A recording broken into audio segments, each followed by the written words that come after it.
Beep beep, what's up guys? So KSHMR did an unofficial masterclass. I made a Spanish video for it because not a lot of Spanish speaking people would be able to understand, and you guys wanted an English version of that video.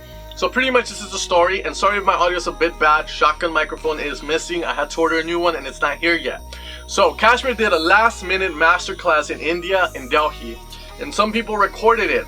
And not a lot of people have seen it, so I was like, alright, I'm gonna bring some light onto this. I'm gonna do my 5 best tips from it. So the 5 best things I got out of it. So these are gonna be the 5 best tips I got out of it.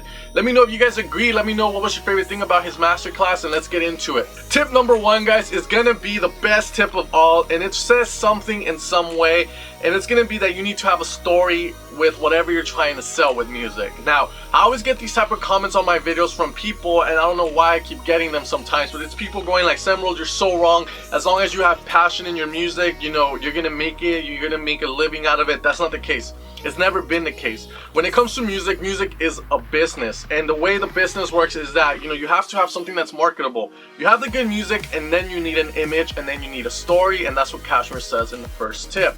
You need a story to go along with everything. Why? Because it intrigues the people. For example, if I were to give you a mainstream one, let's say Lana Del Rey back then, I haven't heard from her much. Lana Del Rey has the story of a battered housewife. All her music has to do with, you know, maybe being left by her husband or whatever. But that's her story, and it intrigues some people. I love her music, and it just goes along with that. Another story, more current, would be Marshmello. His music is very fun, and he's this guy that wears a bucket on his head, and that's his story, you know, and it's fun music, and it goes along with his music. The next one is gonna be Mala, which is my favorite one right now. Confessions Revolution, January 15th, ad placement. Mala is making G House, and when he came out, no one knew who he was, but everyone knew he was a gangster.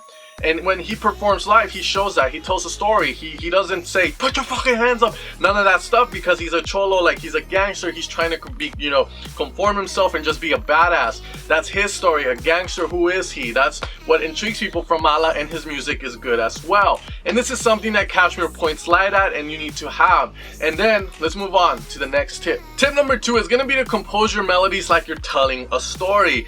And finally, KSHMR admitted publicly, not officially, but publicly to a crowd, that he ghost produced to Tsunami. And you know, he said it out like, you know, when I was producing Tsunami, some people went ape shit, I guess, in the comments, but Tsunami was made by KSHMR, and he explains, when I made it, I saw the crowd, and then I saw the DJ, and it looked like the DJ was the commander and the crowd was his army, and he was getting ready to lead them into war. So when he made Tsunami, that's the story behind that melody of Tsunami. Same thing when you're making melodies. He showed the melody of Secret, and he was saying when you go down, it's kind of like, you know, you're going down, and then you go up an octave, it's like more uplifting. So pretty much what he's saying is, like, a lot of people make melodies and they're like, I'm gonna use this note, I'm gonna use this note, but they have no meaning. It's like the note is just a pitch and a frequency, and that's it. You need to see music as you're telling a story, and that's one of the biggest things I think that he said. That's going to be tip number 2. So if you notice, tip number 1, have a story that, you know, to show your audience. Tip 2, make sure that you're creating music, melodies with story in mind. Tip number 3, guys, has to do with finding your own sound. This is a question that everyone asks a lot. Now, let me tell you something before we get to the KSHMR tip. When you grow up, you listen to a set of music. It could be Pokemon, it could be Digimon, whatever. But the moment you're growing up, you know, you're going through this journey of music. Pretty much you like Pokemon one day, Backstreet Boys the next day, and then you go like maybe NSYNC, and then you go like Metallica, and whatever. It might be bipolar as hell. But my point here is that everyone is gonna like different things in their lifespan. We're not all gonna hear the same exact music when we're growing up. So each one of us is gonna have things we like about the music we heard, and then we can apply that to become our own sound. So what KSHMR is saying is, when you go make future bass, you might start doing things differently. You might not like the chords that future bass uses, so you might come up with a more unique way for it, and you're creating your own sound. And pretty much, you know, one of the things you can do is show this to your friends, have a sort of like a low fan base going on, because then they're gonna let you know, like, oh my god, this sounds so different, but it's so good. And you should take these signs as, okay, I need to keep doing that, because it's like the universe telling me that I'm finding my own sound. So I've always told people this: whenever, you know, you make music, go into new genres and explore, because you're gonna find things you don't like about it, and things you do, and the things you do like, you're gonna keep with you when you keep moving to other genres, and then you're gonna build a sound. You're gonna be like, oh, I like the future bass chords with maybe like the translates or something, and then you create new possibilities. Tip number 4 has to do with music theory, and it's a pretty good one. It just says to know why chords work a certain way, and he also encourages you to learn your chords by Roman numerals, like I, 2, you know, XV and stuff, because it helps whenever you're talking about it, or when you're gonna make a chord progression, you can just be like, I'm gonna use the 1 and the 3 instead of saying I'm gonna use the D minor chord and then I'm gonna go to the A major chord and stuff like that.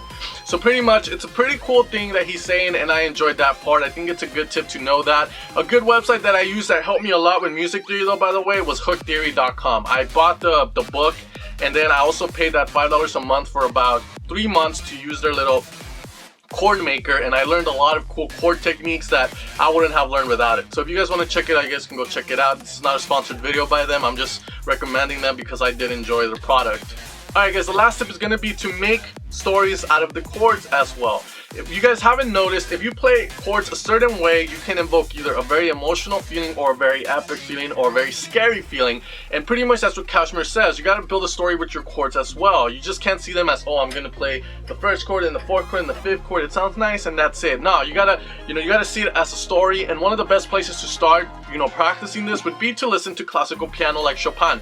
Chopin right now is my favorite one, and we had a stream where I showed you guys a track. At the end of the stream, I showed you one of the tracks that got inspired by one of his tracks, and all of you guys loved it, mainly because of the chords which were inspired by his track, because again, I love classical piano because it can invoke this kind of story, and that's what you need to get out of it. So make sure to check that stuff out.